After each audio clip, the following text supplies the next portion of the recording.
In Black Myth Wukong, the Destined One frequently encounters Yuan Shoucheng, the gourd deity.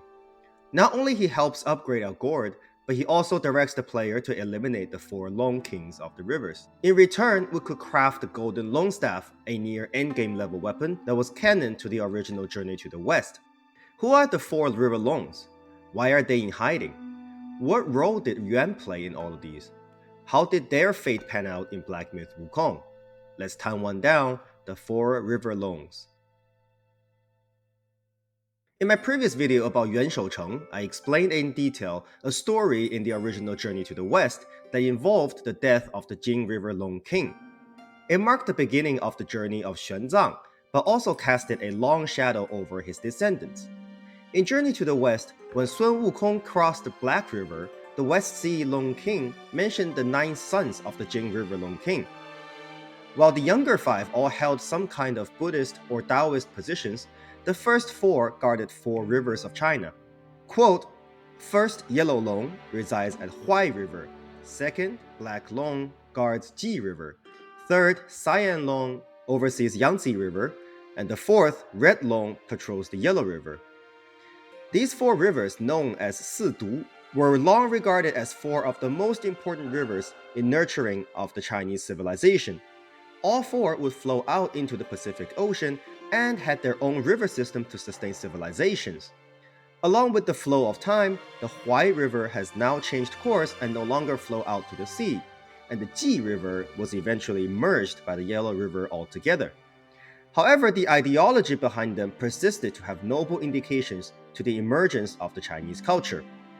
Game Science built more worldviews and stories surrounding these 4 Longs and incorporated it as a side quest in Black Myth Wukong, centralized on the establishment of fate. This sets up the game's narrative. Without cause, why was a head displayed at the market square? Without cause, why were the 4 waters left unmanaged? Without cause, why did the various beings scatter? Without cause, why is compassion inverted? You may notice that I did not quote the in-game English translations. Since in my videos we focus more on the lore, I will sacrifice the literal beauty of the poems, such as rhymes and similar syllables, for accuracy. I will use translated Chinese material wherever I see fit throughout these videos. Coming back to the story, let's start with the Red Long's journal entry, which took us to the time when Wukong's original journey to the west ended. After the case of the old Long King of Jing River was settled, the Long princes found themselves facing an uncertain future. Following the journey west, rewards were given based on merit, but only the Long princes alone awaited judgment, heightening their anxiety. Journey to the West did not mention how the Long King's insubordination impacted his children. Considering that the rivers these 4 were stationed in held more significance than that of their fathers, and no immediate retaliation were done, it is safe to say no news is good news. However, on the flip side, no recognition of any form were provided for the family's sacrifice either. Unsettled, the sons seeked out the next closest thing to certainty, Yuan Shoucheng, hoping his outlook could help them grasp their fate. Yuan told them the Hidden Long should not move. The 4 Loong then sent numerous requests to resign from their posts so they could easily lay low, but all were ignored. Time goes on, the tormented Longs one day got a visit from Yuan again. The Hidden Long lies in the deep. Yuan suggested the change in the reading signals that the time of action is coming. They shall be ready while continuing to lay low. Red Long, or Red Beard Long, in original Chinese form, found asylum with Bodhisattva Guan Yin's apprentice, Black Wind. He traded all his belongings for a cave behind a waterfall in Black Wind Mountain. Relieved, he fell into a deep sleep for many years. When he woke up, he realized he had lost his ability to fly. Following an ancient saying that a Long should climb a claw wood before ascending to the sky, he tried to carve out a claw wood with his tails, with no effect. Out of options, he turned to the Black Wind King for help. Not being much of a flight expert himself, Black Wind still could not turn down such a good opportunity to profit off the panicking Long. He sold his Boshan censer to him, referencing that it was written in the books that Longs need clouds to climb the skies, and the censer would grant him the clouds. After attaching the censer into his back, Red Long burned his own will to generate clouds. the effects were very limited.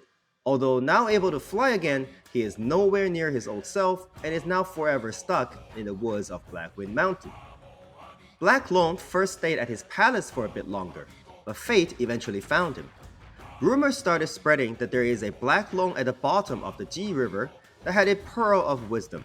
Many have gone in pursuit of the pearl, but few have returned. The ones that did described a terrifying, ruthless Loong with his army guarding the pearl, scaring off the people that ever wanted to go. One day, a black-clothed young sage wearing moon-white necklace showed up at his palace, expecting to face an army. Yet all he saw was a long-beaten Loong sitting in the middle of boxes of valuables.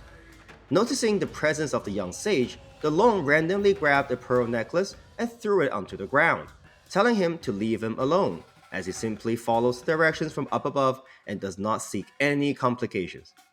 After a few chats, they realized their meeting here was directed by a fortune teller.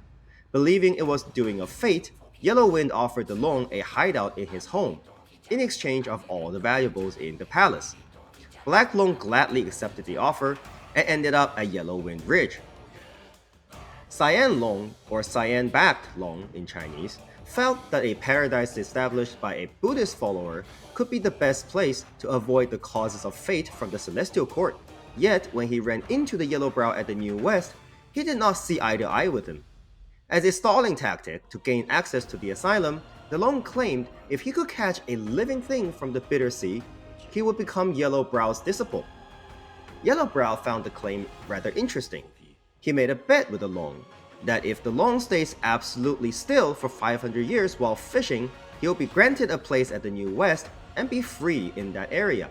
Otherwise, if he moved at all, it would be deemed that the Loong was purposely trying to scare away the fish to avoid bowing down to Yellow Brow, and that he would be taken then into the sack. The Loong happily agreed, transformed his sword into a hookless fishing rod, sat down on the shell of the turtle, and never moved since. What they did not know, a mute monkey was to leave Mount Huaguo, and the Loongs would then learn what fate has in store for them. This brings us to the unresolved question. Is Yuan Shoucheng a hero or a villain? Why did he first trick the Jing River Loong King into demise, then later manipulate the four Loong princes into hiding, only to turn them into stepping stones for the Destined One again? Even the Yellow Wind Sage acknowledged the injustice faced by the Jing River Loong King. Yet, instead of seeking help for revenge, the four Loong still chose to continue to trust Yuan, a baffling decision both emotionally and logically. In return, Yuan seems to continue to target the Loong clan so relentlessly. Everything is getting confusing at this point. Then we get to chapter 4 and meet Yellow Loong. Instead of finding a hideout like the other three brothers, he simply attached himself onto Yuan, taking the form of a Loong mark on Yuan's robe. Knowing Yuan's ability to foresee destiny, the Yellow Loong hoped to evade harm by simply staying close to Yuan. However, the Yellow Loong ultimately met his fate as well. Sacrificing oneself for righteousness has been the destiny of our clan for generations. I believe it, but I do not accept it. So what exactly is this destiny he's talking about? In Yellow Loong's journal entry, it mentions that when Yuan gets drunk, he seems to often blabber to himself. If the causes are set, the results are surely fixed. How many can defy destiny after all? Even if one knows where their death will happen and deliberately avoids it, can they truly escape death? How can one defy fate and alter their destiny then? Yuan's answer was to step in and play the game. What is the use of being able to see through the end of a chess game if you're not a player of the game? If life and death are set, whether you try to change it or not, then why are we afraid of trying? Yellow Loong has often wondered if the old man had purposely settled these to him or to Yuan himself. Either way, upon defeat by the Destined One, he now has an answer. Everything was decreed by fate, and avoidance is futile. We all have to first play our part, so any chance to challenge fate can be grasped. This perhaps is the reason why the four Loongs of Jing River Loong King place so much trust in Yuan. They are cooperating with him to fulfill a shared mission, breaking out of their family lineage's destiny. Before attaching onto the Golden Loong staff, Yellow Loong utters, "Hopefully the purpose of your life is not just to play along with what the heavens want once again. It is now apparent. The Loong's choice to comply with destiny was to give the Destined One a chance to eventually break free from it. Anyone who has been following Black Myth Wukong would have seen this promotional video featuring Yellow Loong painting inside a Buddhist cave. The scene depicted Sun Wukong apprenticing under his first master Puti Laozu. In the actual game though, Yellow Loong couldn't possibly have been present in the secret room of Yellow Wind Ridge. Furthermore, with the secrecy behind Puti Laozu's relationship to Wukong, the Yellow Loong should have no knowledge of this event ever happening. Combining this with the earlier scene of Yuan suddenly peeling out of Yellow Loong's spirit before he leapt off the cliff, it appears Yuan Shoucheng and Yellow Loong are two sides of the same coin. Figuratively speaking, Yellow Loong isn't merely attached to Yuan Shoucheng. Yuan and Yellow Loong are two bodies sharing one same fate, both trapped in this game of destiny, unable to escape. Now we look back at all the events that has happened thus far, and it all starts to make sense. Yuan Shoucheng seemingly betrayed the Jing River Loong King, even though it was all scripted in fate. As a mere pawn himself, he was also powerless to resist the directions from the above, playing the role of a fortune teller during that particular episode. Just like the Jing River Loong King, he was but another piece controlled by the chess master. Now enter the world of Black Myth. Yuan Shoucheng perceives this as a rare opportunity to finally defy his fate. However, achieving this outcome required the participation of the Four Loongs as a golden Loong staff, accompanying the Destined One on the same journey to break the shackles of destiny. This ties directly to Yellow Loong's final hope and Yuan Shoucheng's one final gamble. Yuan's drunken words in the journal entry might as well be his self-reflections. Indeed, what good is seeing through the game if you aren't the one playing? As the Destined One battles Erlang, Yuan Shoucheng and Mile the Maitreya Buddha were finally the chess players, risking everything for the Destined One to break the cycle, altering the destiny of the entire mortal realm, including the generations of sacrifice of the Loong King's lineage. During the battle, Yuan Shoucheng admits he can no longer see the outcome, drawing laughter from the Maitreya. Ah, there are things even the master fortune teller can't predict. Delightful, delightful.